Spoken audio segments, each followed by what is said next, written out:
नमस्कार दोस्तों, welcome to my channel.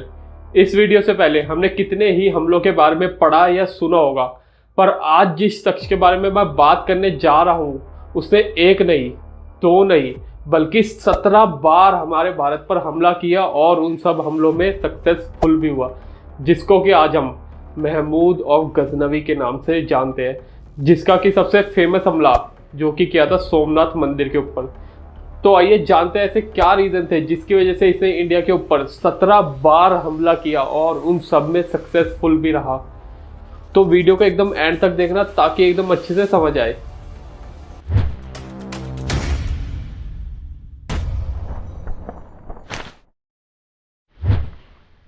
तो वीडियो में आगे बढ़ने से पहले ये समझ लेते हैं कि महमूद ऑफ गजनवी कौन था और कहां से आया था। तो माना जाता है 1977 में एक गजनी नाम की जगह जो कि आज अफगानिस्तान में है, वहां पर एक सुबुद्दीन नाम का स्लेव था जिसने एक डायनेस्टी फाउंड करी जिसका नाम था डायनेस्टी ऑफ गजनवी। उस डायनेस्टी को उसने फाउंड करा और उसी के बाद उसी का बेटा जिसका नाम था महमूद ऑफ गजनवी वो उसका सक्सेसर बनता है। मतलब कि जो उसके भाई होते हैं बड़े उनको मार देता है और वहां पर उसका सक्सेसर बन जाता है, मतलब कि वहां का सुल्तान बन जाता है। तो जैसे ही वो वहाँ का सुल्तान बनता है वो उस गजनवी को अपने एम्पायर को वहाँ से एक्सपेंड करने स्टार्ट करता है, जिसे कि आज हम एम्पायर ऑफ गजनवी के नाम से भी जानते हैं। उसने सबसे पहले जो अफगानिस्तान वाला एरिया है उसे कवर कर लिया। तो अब उसका अगला निशाना होता है भारत। तो देखो अब 3-4 रीज़न बताया जाता है जिसकी वजह से उसने भारत पे हमला किया। तो जिसमें से कि सबसे पहला बोला जाता है कि भारत के पास उस टाइम इतनी वेल्थ थी कि उस टाइम हमें सोने की चिड़िया तो बोला ही जाता था। और ये बात महमूद ऑफ गजनवी था जो वो अच्छे से जानता था कि भारत के पास कितनी ज़्यादा वेल्थ है, क्योंकि ये सब वो चीज़ें पहले से ही सुनता हुआ आ रहा था। क्योंकि जो अरेबियंस थे जो वहाँ पर ट्रेड किया करते थे वो भारत की और भी आया करते थे, तो उनको पता था कि भारत में कितनी ज़्यादा वेल्थ है। और जो दूसरा कारण बताया जाता है, उस समय नया नया इस्लाम बना ही था, ज़्यादा टाइम नहीं हुआ था, तो उसको एक्सपेंड करने के लिए, उसको फैलाने के लिए और भी जगह में दूसरा कारण ये बताया जाता है। और इससे पहले मोहम्मद बिन कासिम भी आया था जिसके ऊपर मैंने वीडियो सेपरेट बना रखी है, इससे पहले आया था वो, तो वो वाली वीडियो भी ज़रूर देखना जाके। और तीसरा जिसे बताया जाता है कि अपने एम्पायर को एक्सपेंड करने के लिए उसने क्या करा, भारत पे हमला कर दिया। तो अब हम वीडियो में आगे बढ़ते हैं और देखते हैं इसने हमारे ऊपर कितने हमले किए। तो देखो हम मेन हमलों की बात करेंगे जो कि इम्पोर्टेंट है, क्योंकि अगर हम 17 के 17 की बात करेंगे तो वीडियो बहुत ज़्यादा लंबी हो जाएगी जिसकी हम बात नहीं करेंगे। जो इम्पोर्टेंट है हम उसकी बात करेंगे।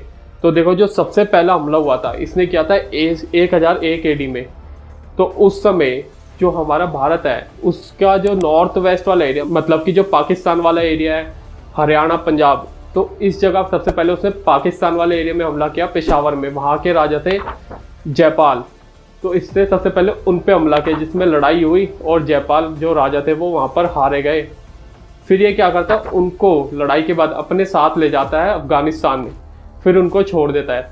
तो जब माना जाता है इनको छोड़ता है तो उस टाइम लगभग इनसे 2.5 लाख दिनार इनसे लेता है। तो एक तरह से देखो जब इसने पहली रेडी करी उसमें इसने 2.5 लाख दिनार लूट लिया हमारे यहाँ से। फिर ये सब देख के जो राजा थे, राजा जयपाल थे, उनसे ये हार सहन नहीं हुई, उनसे ये बेइज्जती जो हुई थी, इतनी बुरी तरह हारे थे, वो सहन नहीं हुई, वो जाके सुसाइड कर लेते हैं। फिर उन्हीं का बेटा जिनका नाम था आनंदपाल, तो वो उसके बाद वो राजा बन जाते हैं। फिर उसका अगला हमला होता है इसके बाद। फिर ये अपना 5th हमला करता है मुल्तान के ऊपर। जो राजा जयपाल होते हैं उन्हीं का ग्रैंडसन होता है मुल्तान का राजा, उसके ऊपर हमला कर देता है और वहाँ पर भी इन्वेड कर जाता है। अब एक चीज़ ये यहाँ पे ये देखने वाली थी कि जो राजा जयपाल का ग्रैंडसन होता है वो इस्लाम में कन्वर्ट हो जाता है, लेकिन तब भी उसके ऊपर ये हमला करता है और वहाँ पे इन्वेड कर लेता है। अब ये सब देख के जो राजा जयपाल का बेटा था आनंदपाल, अब वो क्या करता है, अब तो आसपास के जो राज्य थे जैसे कि उज्जैन हो गया, अजमेर हो गए और एक्सेक्टर जो भी थे, ठीक है, उनको मिला के क्या करता है ये एक फौज बनाते हैं साथ में कि अब जब कभी भी हमला होगा हम सारे मिलके उसका सामना करेंगे। तो माना जाता है जब उन्होंने फौज बनाई तो उस फौज में बनाने में, उन मिलिट्री में पैसा देने में जो वहाँ की औरतें थी उन्होंने अपने गहने तक बेच दिए थे ताकि वो इन्वेड ना कर पाए, इन्वेड से बच जाए। फिर होता है 6th हमला जो कि होता है 1008 के अंदर। अब जैसे ही महमूद ऑफ गजनवी यहाँ पे हमला करने आता है ये सारे मिलके उससे लड़ने लग जाते हैं और वहाँ पर उसके ऊपर हावी पड़ जाते हैं। पर वहाँ पर एक जगह क्या होता है, अनफॉर्चुनेटली वहाँ पर एक रूमर फैल जाता है कि जो राजा आनंद पाल है वो मैदान छोड़ के भाग रहे हैं।